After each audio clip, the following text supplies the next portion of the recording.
How do we get more people building community? And that was why I brought you on the show, because I saw it with you.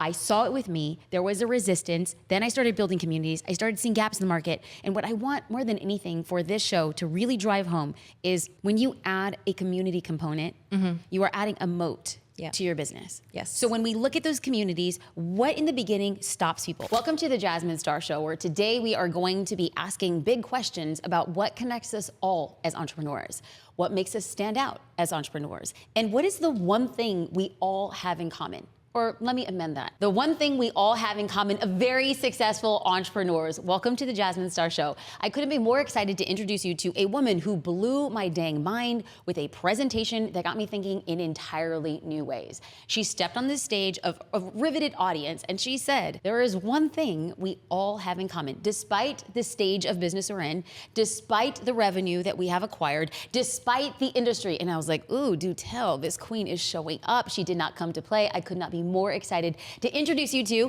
Amy Sangster, CEO of Member Up. Thank you for having me. We are starting that conversation because I said, Let's do it. We're gonna go down multiple paths. Yes. But to start there, I was so intrigued, and then how you laid it out where we are currently as entrepreneurs and the future of entrepreneurship and what continues to drive the best businesses forward. So thank you for being here. Thank you for having me. I so appreciate it. I'm so excited for this conversation. Okay, so let's set the stage. Yes. You walk on a stage, and there are people who are looking at you, and they're possibly questioning, these are big, bold statements. What could she possibly say to me that's gonna make me realize that the best business owners play here, and we all have this in common? Good question. So I was recently putting together a presentation, and it was for a room full of entrepreneurs at all different stages. And I was thinking about, what is the common thread that we're all dealing with right now? Number one, if you're an entrepreneur, you want to make money.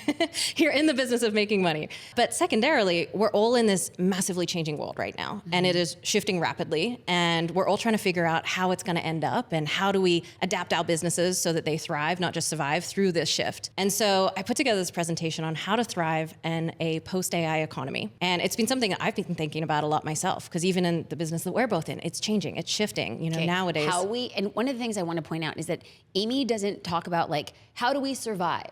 How do we navigate? The words that she's choosing very carefully from one speaker to another is she's choosing the word, how do we thrive in a post-AI economy? And it sounds like very high level, hoity-toity, but I'm just gonna have you hang on a second, because she's talking about thriving with massive changes that are facing a ton of industries at once. So I wanted just to drill that point home. Absolutely. And I mean, even if you just look at the most simple level right now, I bet everyone listening can say that they've used ChatGPT for something.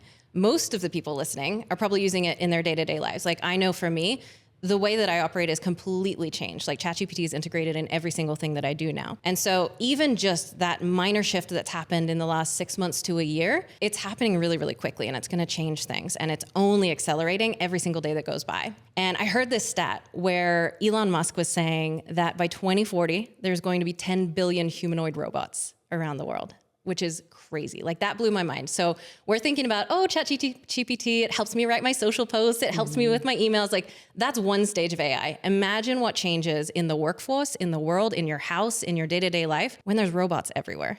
And there's nothing that we can do to stop it. So I think that there are people that are going to try and fight this change. There are people that are going to hate on it, but it's coming for us all. So the logical question is, well, how do we protect ourselves against this? How do we thrive in spite of this? Can I pause there for a second? Please. Because one of the things that I really want to hone in and understand is one of the things that you had said, well, it's coming. And you said the people who do, and I want to pause because not everybody does. And so I just want to highlight that not everybody is ready to embrace it, and not everybody jumps ahead. And so I just want to say thank you for talking about the reality of it, even if it makes people feel uncomfortable. So there is the reality that AI is changing entrepreneurship, period. Yeah. And then there's a group of people who are going to be early adapters. So whether or not people believe there's going to be robots and humanoids, to what degree, by what date, it will happen. Yeah. And we know that AI is replacing humans in actually the work that we do. Yeah. So there are some facts, debatable around date and perhaps to what extent, but it's happening. Yeah. So there's a small group of entrepreneurs who are going to say, this is changing. Yep. And then your perspective of the change is what? My perspective of any change is that supply and demand is always going to be in effect. So as something becomes more scarce, the opposite of that is going to become more valuable. And, even in kind of the COVID era, we saw this where, in 2020, we couldn't leave the house. Human connection was really, really scarce. Now we're seeing this with AI. And I think, when I go on LinkedIn, for example, I see all these AI written posts, or whenever I go to my email inbox and it's all AI written, like it just doesn't feel human. And I desire that human connection. I desire that. So people listen, and some people might be using it-ish. How can you tell that it's AI on LinkedIn and on an email? I have a few tells, but what are yours?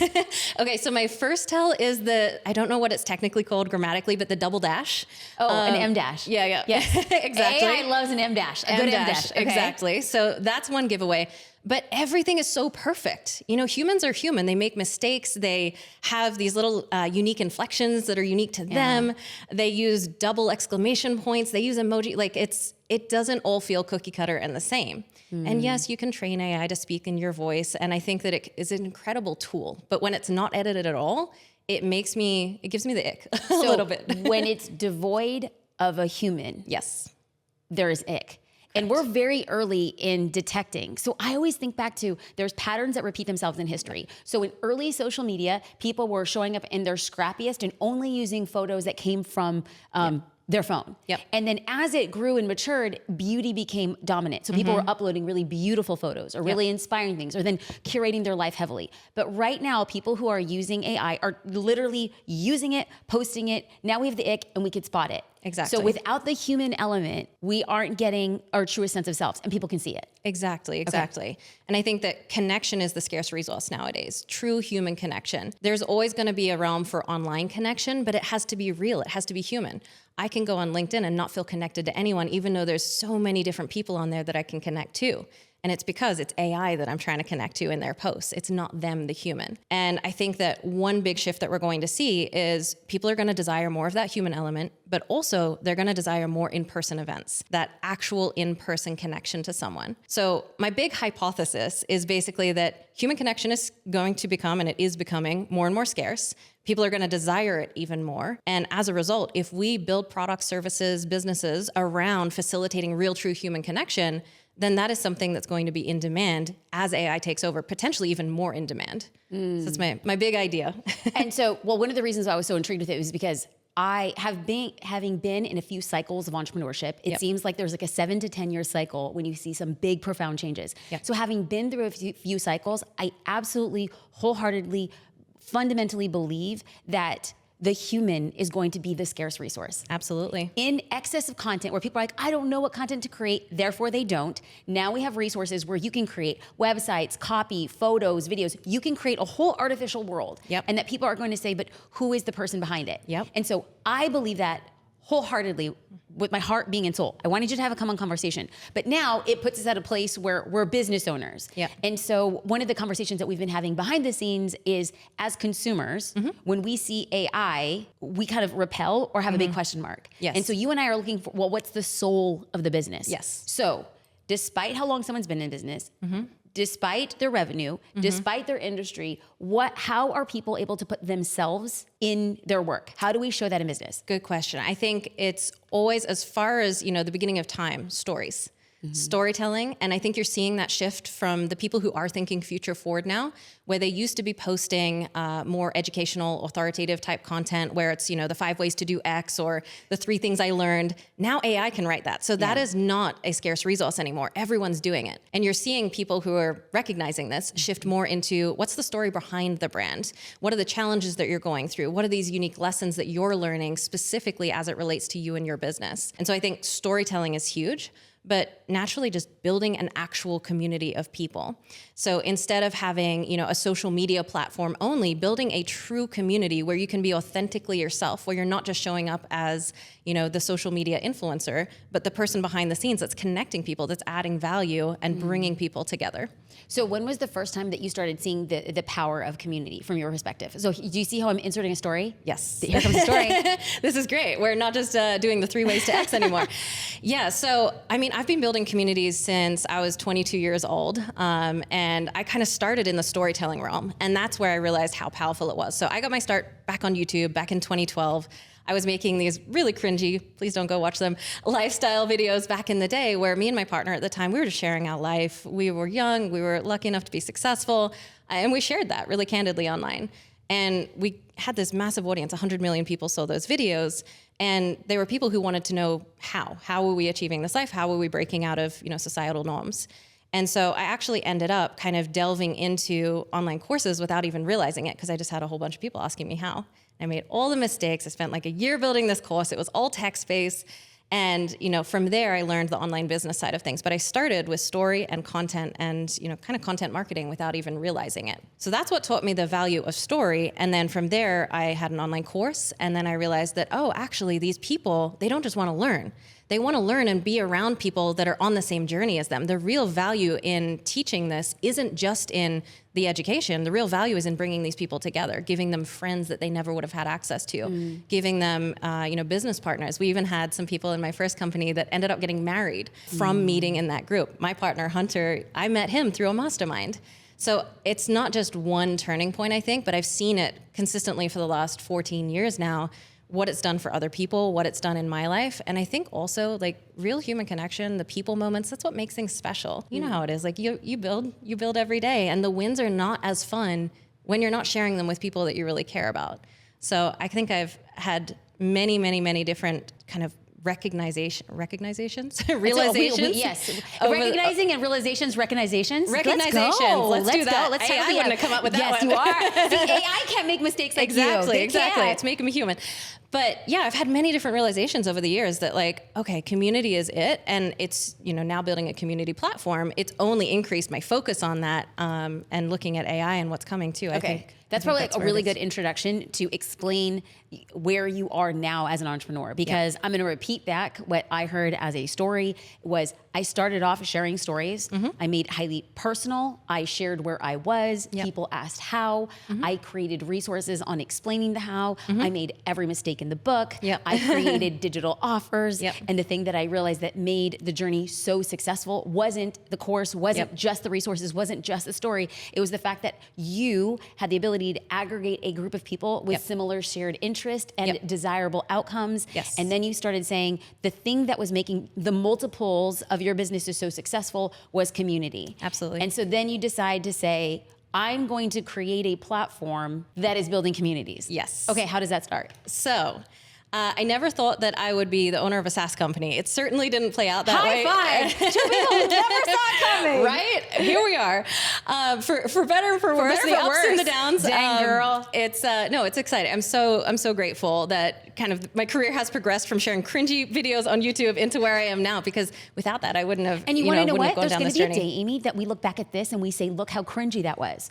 We think and we are evolving. Yeah. But what was once our PR is going to be our warm up. And so we're going to look back at this and we're going to say, Amy, we were building communities in a really cringing way, but it didn't stop us. Absolutely. I mean, if you're growing and you're truly interested in growth, you should look back at your content the last year, the last month, the last, yesterday. Exactly. You know what? Okay, so side note, I actually didn't think I was going to say this. There is on many occasions where Amy and I will send a text message to each other and we say, keep producing the cringe. Yeah. Keep making the cringe. Because the thing that you don't want to post actually is the thing that moves the needle. Yes. And so sometimes you need a friend, especially in the SaaS space, especially as females, especially when we're uncomfortable posting the stuff that people are like, yeah, look at her. Exactly. Try so hard. And this is a constant reminder to stay cringy. Yes. And I think we can get, as business owners, and especially like the older I get, it's easy to fall into the trap of like taking yourself too seriously and like, I'm doing these big things, and so I can't post content like that. And I think a lot of business owners feel the same way.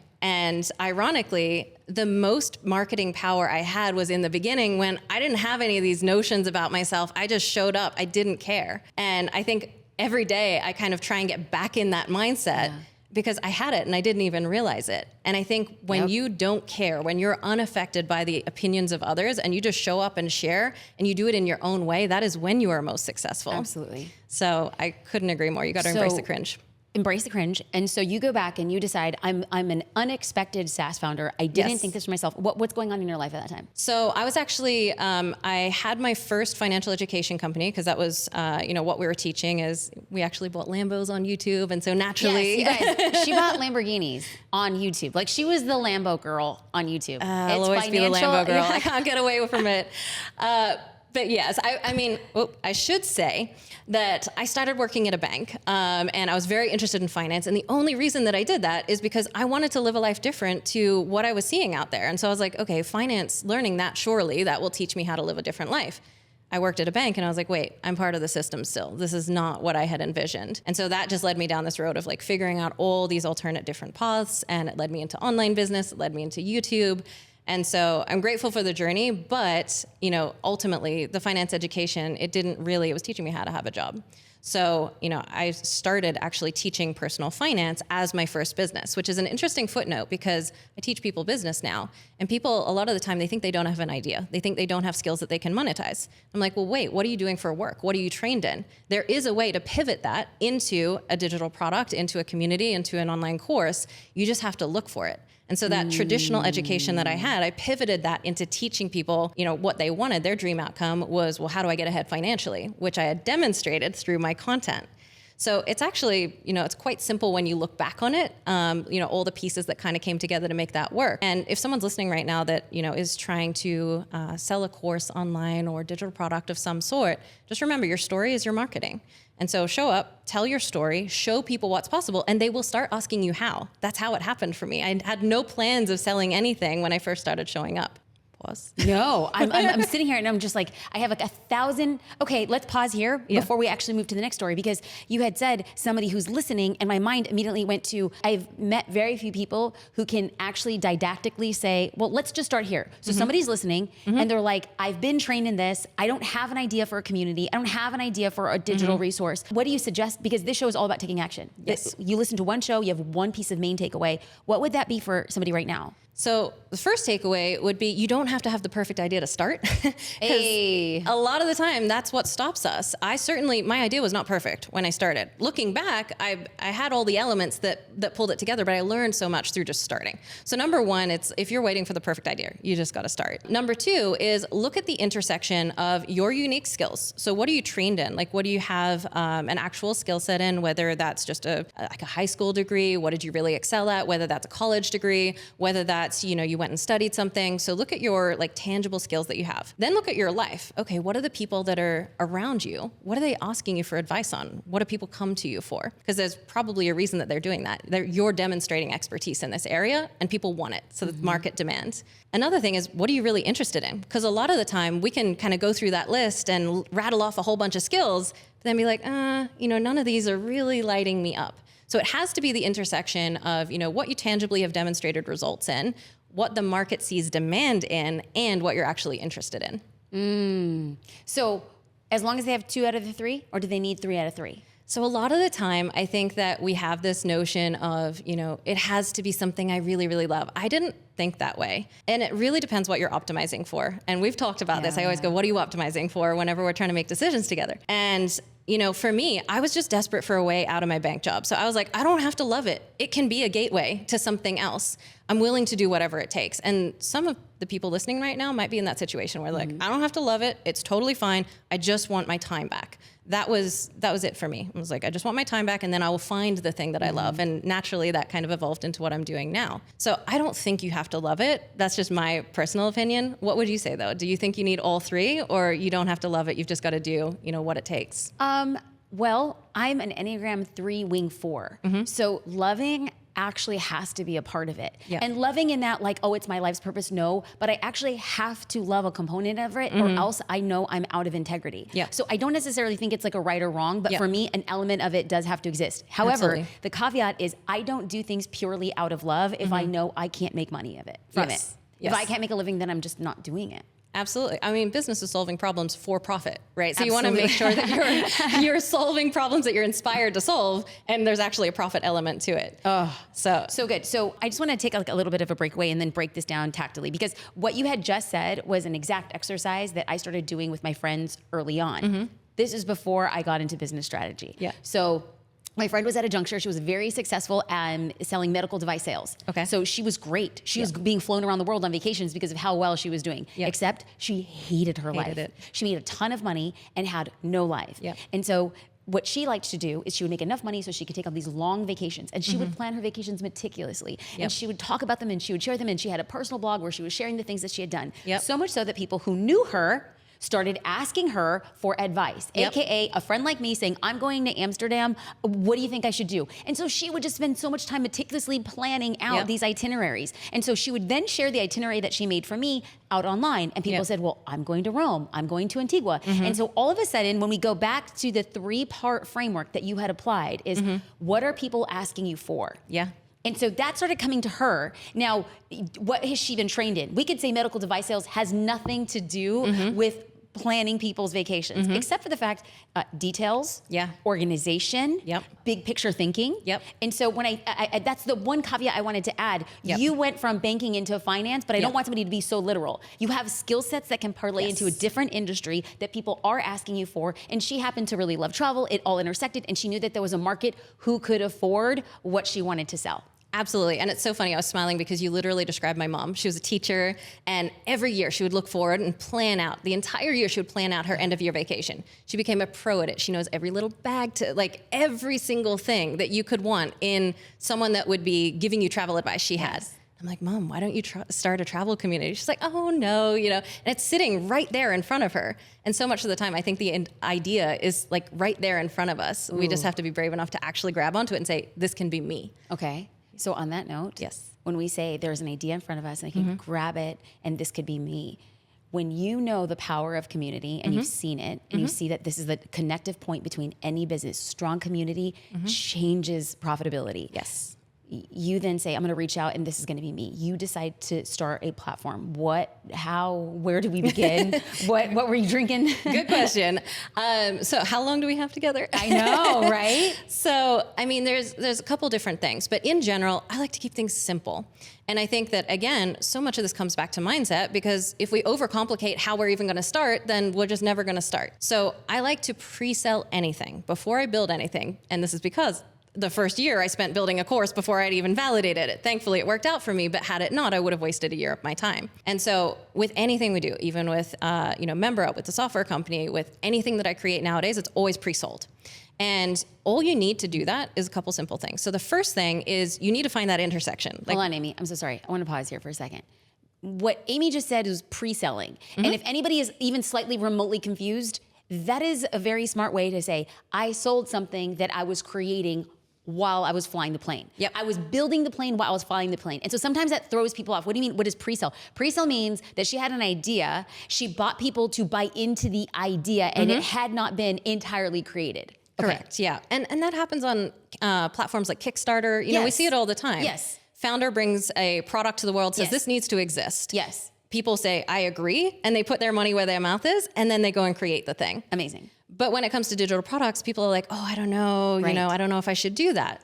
And it's the exact same thing. If you say, okay, I've got this idea for this product, this community, it needs to exist. I want to bring together this group of people. This is the vision that I have for it. This is what we're going to achieve together. This is what it's going to look like. And you become confident in selling the vision of that, people will buy into it. Now, in terms of how, there's a lot of tangible strategies that you can use to do this, but the simplest one is reach out to your circle of influence. So people that are in your phone, on your Facebook, on your Instagram, wherever you have people, those are all leads. So reach out to them and start doing some initial market research with them. So it can start as just a conversation. It could go, hey, Jasmine, I'm thinking of creating this thing. I'm just curious, like, you're someone that's interested in this thing, would love your 2 cents on it. 10 minutes of your time, that's all it's going to take. Make it so it's easy for them. And then you have a conversation with them. Number one, just to get data. You just want to understand what they're struggling with, how they describe it, what they're looking for, what would make the community a win for them. So you do these little conversations, and I would recommend doing, 5 to 10. That's going to give you a really good gauge of the people that you want to support. What are they actually struggling with before you go and try and create anything, and before you even get into the pre-selling, because you're going to know the words they're using about what they're looking for. So good. Because a lot of the time what I see is, if you're launching any kind of digital product, it's not that what you are selling is not what people want, but it's the way that you're communicating what you're selling is not in a way that someone can go, oh, that's for me. So that's why these market research interviews are so helpful, because you just learn and can use the exact words that that person is telling you. So that will help you kind of formulate how you're going to actually communicate the value of this offer, this community. And so you do your market research. Then you go out to your circle of influence and you say, hey, I'm actually bringing this to life. And this is what it would look like. I'm going to give you a discounted rate. So just like on Kickstarter, you get some great deal on it because you're funding the idea early. So it could be that you're going to give them lifetime access for a discount. It could be that, you're going to allow them to bring 3 friends in, like whatever you feel will be most valuable for them, make it an amazing deal. And the best people to go back to with this offer are the people you just had the conversation with, because they literally just told you, I have these problems. I want this thing to exist. So now you can go back to them and say, hey, I'm actually creating it. Go to those people first. Then expand from there. The people that you haven't spoken to yet that fit this demographic of person that has this problem that you feel would be a great fit for your community. And one thing that I will say is a lot of the times with community, people find it hard to kick off because they're like, oh, what if I invite people in? It's just like a room of 2 and it's not big enough, right? We're also scared about the vanity metrics nowadays. And I have kind of a tangible thing and a mindset thing on that. So a tangible thing is invite a couple people for free. Call them your VIP members, invite them in for free, kind of seed the community. And we see this happen with like masterminds all the time. You'll invite a couple people in for free. They kind of form the foundation of it. So that's one thing you can do. The second thing is oftentimes we think that something is not valuable if there's less people in it. But think about someone that you really admire and would absolutely love to work with, right? Someone that you would rather be in a room with. And they have this big idea for a community and you get there. And you're like, oh, it's going to be like 1,000 people and me and this person. And then you get there and it's like 3 other people and this person that you really want to connect with. Isn't that a better situation for you? That's right. But so often we're so embarrassed and we think like, oh, we don't have the numbers, we don't have enough, not realizing that that is actually more valuable for the person themselves to actually come into a smaller room where you actually get to connect deeply with people. Can I add one thing to that? Please. Is that if the group, even if there was 3 people and you're the host or hostess of your community, and the story you tell yourself is there's not enough people, I actually look at it as the people who are with you in the beginning are on the ground level as you build the culture of the community. Yes. And so the more you get to pour into a small group of people, the more potent their ability to capture your vision and share it with others. The community is going to get bigger. Yes. Period. The end. If you don't quit, it will grow. Yep. And when you have those people who are disseminating the culture, that really only happens in a small group to begin with and then spreads from there. So in addition to the tangible, there's also the mindset. And then, hey, there's a different way of looking at the culture building that goes behind community. Absolutely. And I will say, Amy, is as you built out your community, is I always shied away from community. I would have digital offers and resources. And for a while, I didn't have a community because, oh, the extra work, or oh, the connection, or oh, if I let people down, or oh, can I never quit? Yep. And then what I did is I started testing, as I would make a digital offer, and then for a limited time, there would be a community component to it. And so people would pay extra for the community component. And then I realized this deep satisfaction of seeing testimonials, people doing the work, people showing up, people getting results. And I thought to myself, there's something magical about this community. But I didn't learn, Amy, because I launched Social Curator initially as a membership, but the community component, it was more of just like there was offerings. And it wasn't until we added the community that I thought to myself, my God, we have a SaaS offering that is driven by community. By community. Yeah, and it's truly, once you start making money and your basic needs are met, it is truly the thing that keeps me going, is the people, the actual ripple effect that you're having, seeing people connect, seeing the testimonials, being able to support that person throughout their journey, not just at the very beginning when they're the most excited. And I think it has a huge impact, not on the community themselves, but also on me as the founder or whoever's community it is, to actually keep them invested in their business too. Because it's no longer you just talking to an audience and there's no feedback loop. Now it's a collaboration. People are working together on this common goal. Absolutely. And I want to be very careful. I don't want people to think like, oh, they're doing it for the warm and fuzzy. Well, sure, that's the benefit. But when you serve people really well and they're the drivers of the community, you end up making more money over time because people aren't leaving. They're actually bringing their friends in. Absolutely. So from a business strategy perspective, a community pays itself tenfold when you have the right people in the room. Okay, Absolutely. So you start saying, okay, I'm building out the SaaS platform. I'm going to get into it. How does this get off the ground? Yes. So good question. So kind of backtrack for 2 seconds because I had my own finance community and then I didn't immediately jump into let's go build a SaaS platform. I accidentally did all the wrong things and recognized a huge problem. So I actually built a WordPress site. So I had all these courses, this membership, I had everything going on and I was like, okay, I need to bring this all together because at the time, everything was separate. You had your events hosted somewhere, then you had your Facebook group, and then you had your course on some platform. And it was really confusing for the customer. And so I was like, okay, we need to bring this together. So I built on WordPress. At the time that was kind of the common thing that people were using before I realized how much of a headache that is. And I think when we were initially quoted, it was going to be, expensive, but we're like, all right, it's going to be one and done, a couple $100,000 and that's it. We're going to have this great platform. It's going to be so easy. I didn't know at the time that with anything you develop, there's so much upkeep of it. Yes. A plugin will go out of date. Yes. Something will break. Something will not work. And then now you've got more development. And then all of your time as a business owner, instead of running the community and experiencing all the warm and fuzzies and focusing on the profit side, now you're focusing on tech headaches. And that became my reality pretty quickly. So although we had built this WordPress site that externally might have looked really cool, it was a headache to deal with. So that was like in my first business. Then I actually kind of transitioned away in my older 20s. I was like, I don't want to be the Lambo girl anymore. We're going to move on from here. And I actually ended up doing something I never thought that I would do. And I partnered with a company called Boss Babe because we actually met during COVID. We just went on a walk together and they were like, hey, actually, you have a lot of complementary skill sets. Let's build this together. So we started building together and lo and behold, they're using WordPress as well. And they're in the exact same situation that I was in. And again, externally, amazing community. Internally, lots of headaches, lots of development time, lots of nightmares. So it kind of the wheels started turning at that point. I'm like, why is there no solution to this? There were half solutions, but there was nothing that was really aesthetic, because that's a value of mine. I know it's a value of yours as well. There's nothing that's really aesthetic, really, really simple to use, and also inexpensive. Like I don't want to have to pay hundreds of thousands of dollars for it. Can I add one that we kind of were building our businesses around the same time. We were bumping into those same things. I started creating my own SaaS solutions for problems that I started seeing. But one of the difficulties with the community was that the community that you bought into, it would be labeled as that community. I couldn't label it as my own. Yep. And that was one of the things I'm like, I don't want to be promoting somebody else's product or service when I'm bringing them in. And so that was another kind of friction point that I discovered as we were building community. Exactly. You want to build under your own brand, not under Zuckerberg's brand. But people kept defaulting to a Facebook group because they're like, oh, well, the engagement's not there. If I build my own community, like we built using, I think it was Buddy Boss at the time, which is like a WordPress plugin, people are not going to that website as often as they're going to Facebook. So naturally the engagement is less. Right.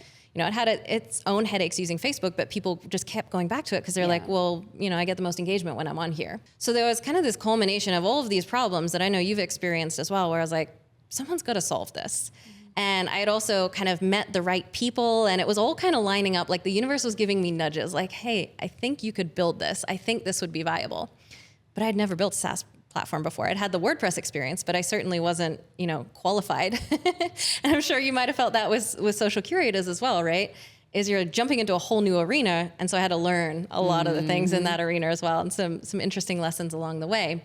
But that was kind of the initial thing. And I was like, this needs to exist. We need to make it simple, easy, and beautiful for people to just host their online courses, community, events, payments, chat, like everything in one place. It shouldn't be so hard. And that place should be engaged too. But when I hear you say community, courses, events, chat, I'm like, oh my God, that's huge. And so you say, oh my God, it's huge and it needs to exist and I'm going to build it. Yeah, I think we underestimated how huge it would become in the beginning. But I mean, it really, you can build, as you know, with software, you can build something to be extremely complex. You can add as many things onto that, millions and millions of things onto that. And so, yes, we're building a platform that brings together all these elements, but the frame that we're looking through always is how can we make this simple, not just externally for the users, but for us as well. Like, we're bringing a lot of these elements together, but it shouldn't be complex. It shouldn't be like it's a million different elements. When you go into a software platform, like I remember using Infusionsoft one time and it has the name Confusionsoft for a reason. I felt like I needed a whole new degree to use it.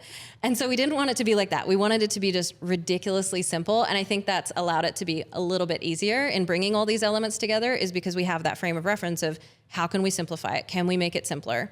And so I think, it might sound a lot more complex than it is, but it's actually, it's just a couple of things coming together. Giving the solution, you created a solution for yourself that you saw a gap in the market. Yes. After being around so many female entrepreneurs on the inside of Boss Babe and saying, like, there's a gap in the market. Yep. I'm uniquely qualified to fill that gap. Yep. We don't know what we don't know. So then we jump in feet first and then we figure it out along the way. Yes. It was on that journey that you and I had met. Yes. And I said, oh my gosh, I love this platform.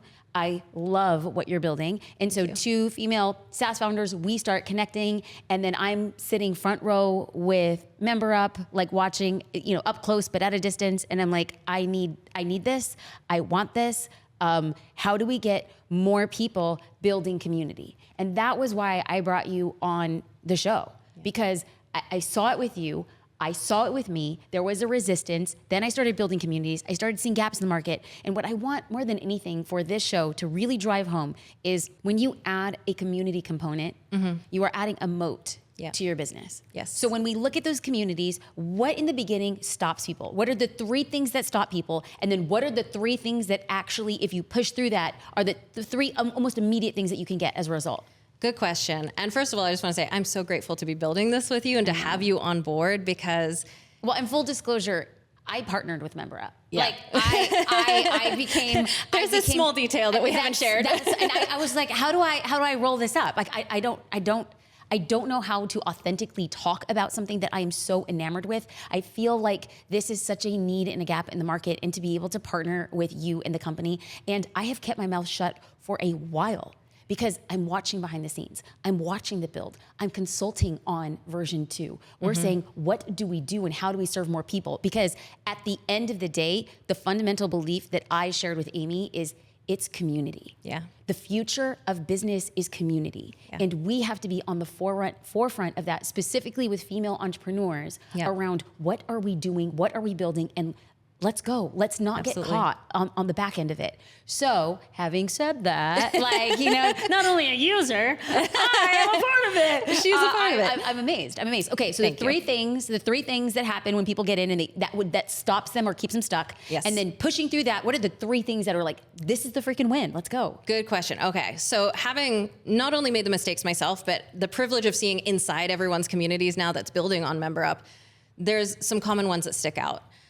First one that I would say is people assume that if you have a community or a membership, and I think there's a lot of terms that get a little bit confusing, at the end of the day, you're just delivering a transformation and bringing a group of people together, whether you call that group coaching, whether it's a membership, whether it's a community.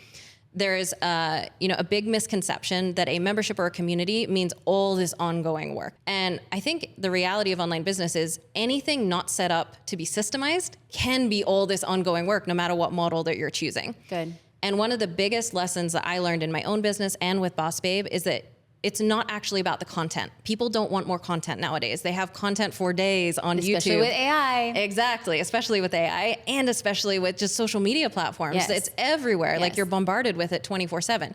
People don't join communities because they want more content. They absolutely don't. So immediately that takes the pressure off you from going, So good. my gosh, I have to produce good. all this content now. And we actually run a big test with this within our own as well. And what we identified is only a small subsection of people were actually returning each month for the content. The majority of people were returning for the community. So while the content is, maybe one of the main value props, the content should only be focused on the transformation. Once you've got that dialed and it's the simplest route to achieving that transformation for someone, freaking good. No more content. People don't want more of it. So we call that like your core content. So once you've got that, and that should be, it's a course, right? It's a success path for someone to get from A to B. Because otherwise they'll just go to YouTube if they just want to be surrounded by content. They want the step-by-step plan. So that's the first thing. Then you might go, well, how do I actually keep someone coming back if there's not going to be any more content? The community is a big part of it, but we have what we call ritual content, which is events. So in group coaching, this might be a weekly Q&A, a monthly Q&A, something like that. In a membership, it could be the same thing. Maybe it's an in-person, in a mastermind, could be in a yearly, or quarterly retreat. So there's all these words that I'm throwing out, like mastermind, membership, courses, communities. But at the end of the day, people get so hung up on them. I'm like, they're all the same. They're literally all the same. People join because they want a transformation. They want to be around a community of people also achieving that transformation. And there's something that we provide on an ongoing basis, not content, that keeps them coming back. And that's all it is. And so keeping it really, really simplified so that you're not producing this never-ending content treadmill, I think is like one of the biggest tips that I can give to people. And immediately it reduces the barrier to entry as well, because a lot of people don't have the time or the resources to be constantly delivering like a new monthly masterclass or something like that. Good news is people don't want that. They want community and they want, a periodic event that helps them achieve that transformation. So more is not better. Oftentimes we're like, I'm going to have a daily call and a this and a that, and I'm going to add so much in. That is actually just overwhelming to the member. They don't want more. They want more specific things to help them get from exactly where they are to where they want to be. So that's kind of like the first biggest thing that I would say. The second Oh, you want to add? Oh, okay. So I keep notes. Yes. So you know me. We've been to events together. It's Yes. like I travel with my notebook everywhere. She has perfect handwriting too. I I was looking at your notebook like, damn, my handwriting's not that cute. I do definitely focus on my handwriting, but I take this notebook everywhere. So I heard 3 things there, but that was just point 1. I mean, I can keep going. No. So point 1. So I'm gonna go less is more. Less is more. We don't need new content each month. We need Yep. content that's focused on the transformation. Yep. We are reiterating the transformation, and we're having the way that we reiterate, and the thing that goes back to it is the ritual content. Correct. So we have the base content, get you from point A to point B. Yep. We have ritual content that's going to go in and remind you of that transformation, get people connected. All of that is number 1, why somebody might get stuck. And she's giving you all the reasons why it doesn't have to be overwhelming. Let's get into point 2 of what keeps people stuck. Good question. So tiered access. This is something that I have so many demo calls that I do with people. And, on the application for the demo, it'll say, all the things that I really need in a community. So we ask them like, what features are important to you? And it'll be like tiered access, upsells, cross sells, like all these really, really complex features. So I get on the call. Wait, hold on. For people who don't build tech, I want to be like, let me break down real quick. So Amy will do demo calls. I would do demo calls. As you're building a product as a founder, you want to know what people like, what they don't like. And so you could get somebody else to do the demo calls. You yourself will still take demo calls as often as you can because you want to get in the mind of the person who's using it. Yep. So what she's saying is, I will sit on these demo calls. These are people who want to come into Member Up. And she says, what do you want in a platform? And they will ask for something called tiered access, which means people pay different rates depending on the access that they get. Yep. Yeah, absolutely. And on the demo calls, like most valuable thing that I've ever spent my time on. You learn so much. Yes. That's my version of market research. That's right. So I get on these calls and I expect that this person with a really established business is going to get on because they need all these like super complex and advanced features. And we start having a conversation and I learn that they're just getting started, which is great. But I'm like, well, why do you feel that you need, all of these different things? Because essentially that's a different offer. Every tier that you add on is now a different offer. It's now a different decision. It's a confusing decision for your customer. Well, do I need this one or do I need that one? When you go to a restaurant and the menu's huge and you're like, I just don't know what I want, right? Yes. But when it's just a curated menu, it's the exact thing that you want, that's what you buy. And so instead of having, very complex tiered offers, which all of them require a new marketing funnel, new tracking, there's so much operationally that goes into it. Why don't we just simplify it down to the one most potent offer? So I have a theory that one simple marketing channel, so be that Instagram, some kind of social media platform, stick to one simple offer that is the culmination of everything your ideal customer is like deeply desiring, solves a big painful problem for them. And then we run that to $1 million. Until we get there, we don't add on more. One simple offer, one simple marketing channel to $1 million. And when I have that conversation on these calls, everyone's like, oh my gosh, it makes so much sense. Why didn't I think of that? But I would say that is something that people get extremely hung up on, is thinking that they need this really complicated offer stack or tech, when in fact, they just need to focus on, how am I solving this problem for a customer? Because that's what business is at the end of the day. And I think we've so overcomplicated it with digital marketing and all the online business models nowadays. So keep it simple, good. simple. So good. Number 3. So number one, people keeping stuck is this belief that I have to create more content and the content overwhelm. And what we realize is like less is more. Yep. And people want true connectivity to the transformation. The second thing that gets people stuck is asking for a specific feature set. Right now we use tiered access in the case of your business example, but it's like, what do you actually need? And can we keep a business? And I love that. You know who says that too? Brendan Burchard. Yeah. One marketing channel to one offer. Don't look any other way until you build it to $1 million. Yep. I love that. Exactly. Okay, the third thing that keeps people stuck. Oh, I'm like in between a mindset one and an actual tangible tactical one. So I'll kind of give you both. Okay. Because it's so hard not to bring mindset into it because it's so key to everything. Because we can give you all the strategy, but if you don't actually execute upon it because you're blocked in your mind, it's meaningless. Amen. So I would say a tangible one is having so much focus on building the product because it's fun and it's new and exciting. I get it. I'm a product person, but completely neglecting the marketing channel itself. How am I actually going to repeatedly get members? And so making sure that you have an equal focus on, really nailing the offer and the product, but at the same time, allowing yourself enough time to craft out a sustainable strategy, because this is where you get into that trap where people will go, oh, I tried to have a community one time. It didn't work. It was too much work. They probably were on a content heavy community and they didn't have it structured in the way that we just chatted about. But they also probably focus so much on the product that then you have people that, this is normal in any business. They start leaving and they didn't have a way to replace those people consistently. And this doesn't just happen in communities. It happens with courses. It happens with everything, is that we're focused so much on the product and we don't focus on how are we going to get customers and how are we going to do that simply and sustainably over time. So having a focus on that in the beginning and knowing your marketing plan, I cannot say that enough. And there's many different routes that people can take. There's webinars, there's DMs, there's many different things. So it's about finding the one that works for you, for your business model. That's probably a whole different podcast going into sales strategies. And the other one I would think is just convincing yourself that you are not the leader, right? I think a lot of the times we have this perception of ourselves, this identity that holds us back, where we don't see ourselves in our mind's eye as the person that can actually achieve that. And the only reason that I've been able to achieve anything that I have so far is because I've had that thought. It's not that it hasn't been there. It's just that I've ignored it and said, well, let's see. Let's prove to ourselves that we can. So instead of going, why would someone show up to my community? What do I have to offer? If you look at literally anyone who's doing the thing nowadays, who gave them permission? Literally no one, just themselves. They just started acting like that person. And then people started to see them like that person. And so I think it's just about knowing that you're going to have fears and doubts. It's going to feel uncomfortable in any new thing that you do. But being okay to go, I see you, fear. It's okay. We're going to hang out today. You're going to be with me, but it doesn't mean you're going to stop me. I'm going to keep stepping and keep making progress. And over time, every single time you take an action in line with your desired identity, whether it's $1 million community leader, whatever that might be, you just become that person over time. That is the process of change. You just start acting like that person. It becomes your identity. It becomes your personality. And all of a sudden you look up and you're like, I'm that person now.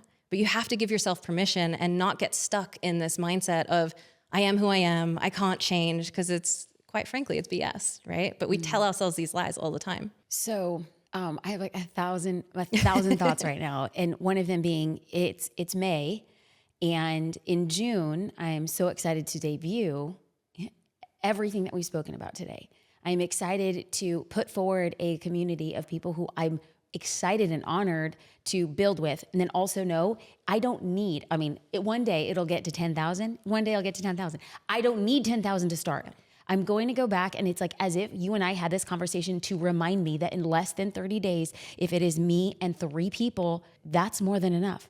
Absolutely. It's inordinate value for them. Yep. That is the flip of the script. Exactly. And when I start behaving like that $100 million community leader, when I start behaving that way, that is in fact what will actually manifest as a result. Absolutely. And I think that I've watched you act and behave like a multi-8, 9-figure SaaS operator. Doing my best. That's right. That's Doing right. my best. Even on our worst days, I'll take us on our worst days. Yep. I will take, Gary Vee always says that you bet on the jockey and not on the horse. Yeah. And one of the reasons why we partnered, and I say we because I get the privilege to build with my husband, one of the reasons we partnered with you is because I'm like, I bet on you.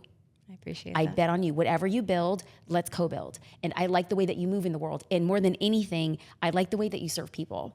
You have served so extraordinarily well. And when we talk about building community, I said, okay, so I'm just gonna be real. I sat down and I was like, Amy, how do we serve best?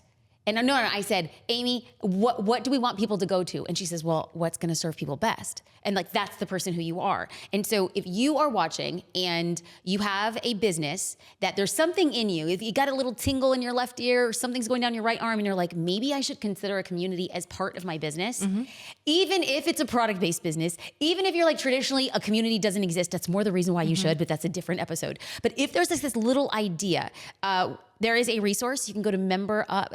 Amy, for the 200 ideas for the community. Yes. Where are we going? memberup.com/200. memberup.com/200. You can get 200 ideas on businesses that would be so much benefied. I just said You did it. I did it. She's human. I did it. There's I'm not the only one. Benefied. You can get benefied. I like that. By adding a community. These are ideas just to get you moving in new directions. Yes. And Amy also hosts trainings for 30 days to a profitable community. Yes. You can go to memberup.com/training. Yes. So memberup.com/200. If if you want 200 ideas.